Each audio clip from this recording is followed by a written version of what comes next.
Bismillahirrahmanirrahim. Assalamualaikum warahmatullahi wabarakatuh. Apa kabar rencang-rencang semua? Semoga semuanya dalam keadaan sehat, selalu diberikan kelancaran dalam beraktivitas, dan juga kelancaran rezeki.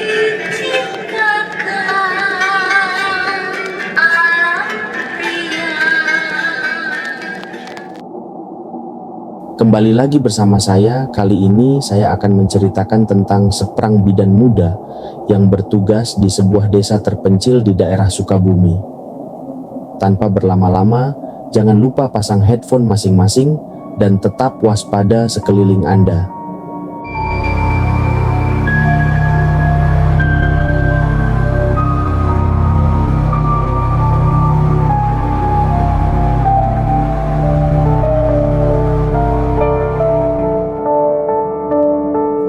Kisah ini terjadi pada tahun 2011 ketika Putri baru saja lulus dari kuliah. Sebagai seorang bidan muda, ia ditugaskan ke sebuah desa kecil di daerah Sukabumi. Awalnya, Putri merasa antusias dan sangat bersemangat sekali, tetapi ada rasa gugup saat harus beradaptasi dengan lingkungan baru. Perjalanan menuju desa dimulai. Setibanya di desa, Putri mulai meninjau tempat tinggal yang akan dia tinggali. Jalanan desa itu masih terbilang terjal, sehingga membuat perjalanan terasa cukup sulit. Putri merasa kebingungan mencari rumah yang cocok untuknya, sampai akhirnya ia dibantu oleh warga desa untuk menemukan sebuah rumah untuk dia tinggal dan digunakan untuk tempat praktek untuk melayani warga desa. Rumah itu cukup luas dan strategis, tetapi warga berkata, "Bu, rumah ini sudah kosong selama 10 tahun. Mendengar hal itu, Putri langsung merinding. Meski begitu, ia tetap melihat-lihat rumah itu. Bangunannya permanen, dengan 3 kamar di dalamnya. Ada ruang tamu yang rencananya akan dijadikan ruang praktik. Sementara kamar lainnya bisa digunakan sebagai gudang untuk menyimpan obat-obatan dan peralatan medis. Meskipun awalnya ragu, Putri berpikir tidak ada waktu untuk mencari rumah lain. Lagi pula, ia sudah terlanjur menandatangani kontrak.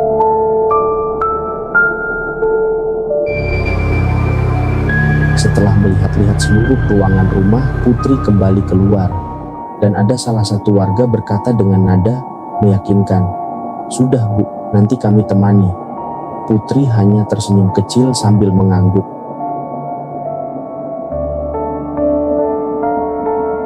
Beberapa hari setelah menetap, Putri mulai bersilaturahmi dengan warga sekitar, berkenalan dan bersosialisasi dengan warga di sana. Mereka ramah dan sangat menyambut hangat kedatangan Putri ke desanya. Di tengah sosialisasi, salah satu warga berkata, "Bu Bidan, semoga betah ya di sini. Soalnya bidan-bidan sebelumnya nggak pernah lama tinggal di desa ini." Putri hanya tersenyum dan mengangguk, walaupun dalam hati ia mulai merasa was-was dan sedikit takut. Setelah selesai bersosialisasi dengan masyarakat desa, Putri bertemu dengan kepala desa.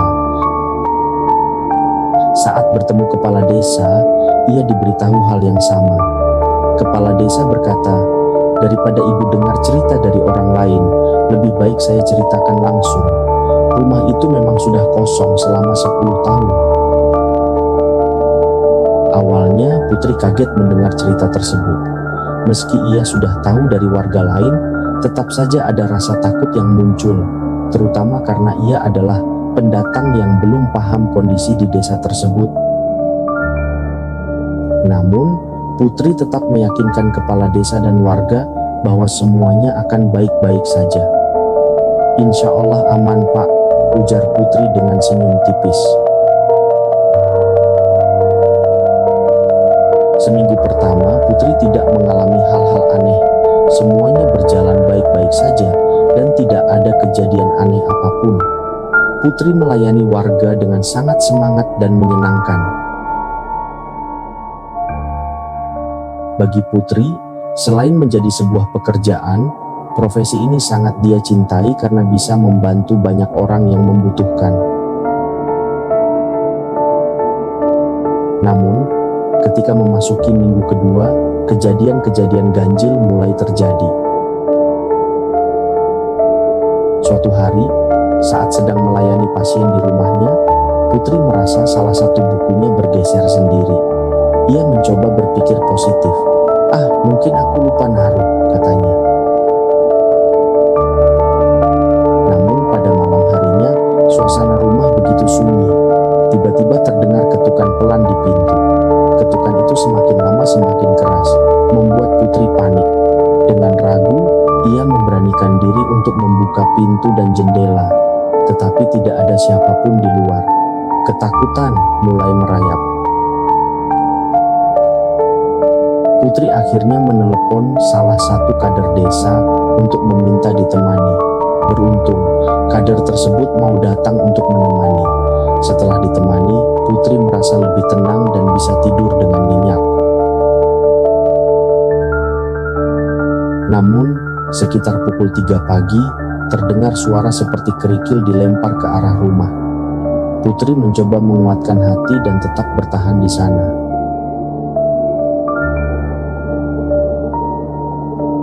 Meskipun ditemani kader desa, tetap saja dia merasa mulai ada gangguan-gangguan yang membuatnya tidak tenang.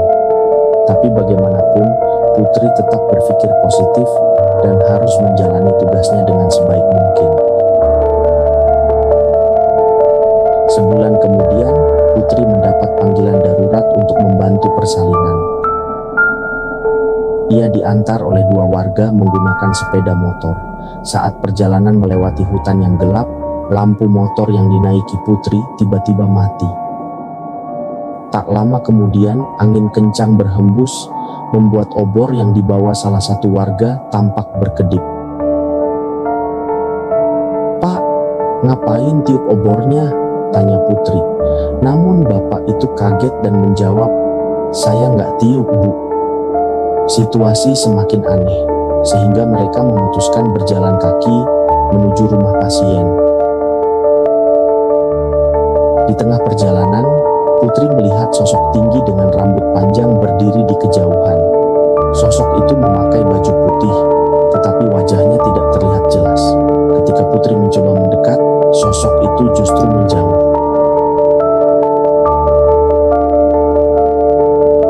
Perasaan takut semakin kuat, tetapi Putri tetap melanjutkan perjalanan. Sesampainya di rumah pasien, ia langsung fokus membantu proses persalinan. Alhamdulillah, semuanya berjalan lancar. Bayi tersebut lahir dengan selamat. Saat perjalanan pulang, Putri kembali melihat sosok yang sama. Dengan hati-hati, ia bertanya kepada bapak yang memboncengnya, "Pak, itu di depan ada apa ya? Bapak lihat nggak?" Bapak itu menjawab, "Tidak ada apa-apa, Bu. Ibu sakit ya." Putri hanya terdiam, meskipun pikirannya terus memikirkan kejadian tersebut. Hari-hari berikutnya, kejadian-kejadian aneh semakin sering terjadi. Suatu sore, saat salah satu temannya hendak mandi, gelas di samping dispenser tiba-tiba jatuh sendiri. Malam harinya, ketika mereka sedang asik mengobrol, Putri meminta izin untuk pergi tidur duluan. Sampai suatu ketika teman-teman Putri melihat kalau helm yang berada di samping motor bergeser sendirinya. Kejadian itu terus berulang karena saking takutnya mereka membangunkan Putri yang sedang tidur. Anehnya, ketika Putri terbangun, kejadian-kejadian itu tidak ada. Karena ketakutan, mereka memutuskan untuk meminta bantuan seseorang untuk meruqyah rumah tersebut, dan Putri setuju. Keesokan harinya, rumah itu benar-benar diruqyah. Namun, salah satu teman Putri yang berasal dari Palembang malah kerasukan. Dengan suara marah, sosok yang merasuki temannya berkata, "Saya sudah di sini ratusan tahun. Kalian baru datang sudah semena-mena." Sosok yang merasuki itu sangat marah, bahkan tangannya berniat untuk mencakar mungkin makhluk halus itu merasa ada hak milik dia di sana. Sosok itu ingin Putri pergi dari sana, sampai-sampai makhluk halus itu mengancam akan melakukan hal-hal yang lebih buruk jika Putri tidak segera meninggalkan rumah itu, dan dia menyampaikan bahwa sosok yang Putri lihat di hutan waktu itu adalah dirinya. Merasa takut, sebetulnya Putri ingin pulang saja. Namun, Putri tidak berani menelepon orang tuanya dan memutuskan untuk tetap tinggal di desa itu. Di hari-hari berikutnya, setiap hari sekali rumah itu akan diruqyah dengan harapan sosok itu tidak akan mengganggu lagi, sampai pada akhirnya setelah seminggu teman-teman Putri izin pulang. Itu artinya untuk hari-hari berikutnya Putri akan tinggal sendirian. Dan benar saja Putri benar-benar merasakan banyak teror di kampung itu. Sampai-sampai banyak warga yang mengatakan setiap hari Jumat jam 12 malam selalu ada perempuan selendang merah tepat 100 meter dari depan rumah praktek yang ditempati Putri. Namun Putri sama sekali tidak pernah melihat sosok yang sering dikatakan oleh warga tentang sosok itu. Hingga akhirnya banyak warga yang melapor kalau sosok itu sering mengganggu para suami yang hendak mengantarkan istrinya ke tempat praktek Putri. Dan itu berlangsung berbulan-bulan. Putri hanya bisa pasrah dengan kejadian itu. Tahun kedua, Putri mulai lebih berani menghadapi situasi mistis di desa tersebut karena sudah beradaptasi dengan kejadian-kejadian yang dia alami sebelumnya. Sempat Putri ingin mencari tahu asal-usul rumah tersebut, tetapi Putri tidak mendapatkan informasi sama sekali tentang rumah itu. Dan Putri menghentikan pencariannya. Ia juga sekarang merangkul dukun beranak yang ada di desa tersebut dan bekerja sama dengan dukun beranak untuk menangani beberapa pasien hamil. Karena di desa ini, dukun beranak masih menjadi opsi utama ketika ada wanita yang akan melahirkan.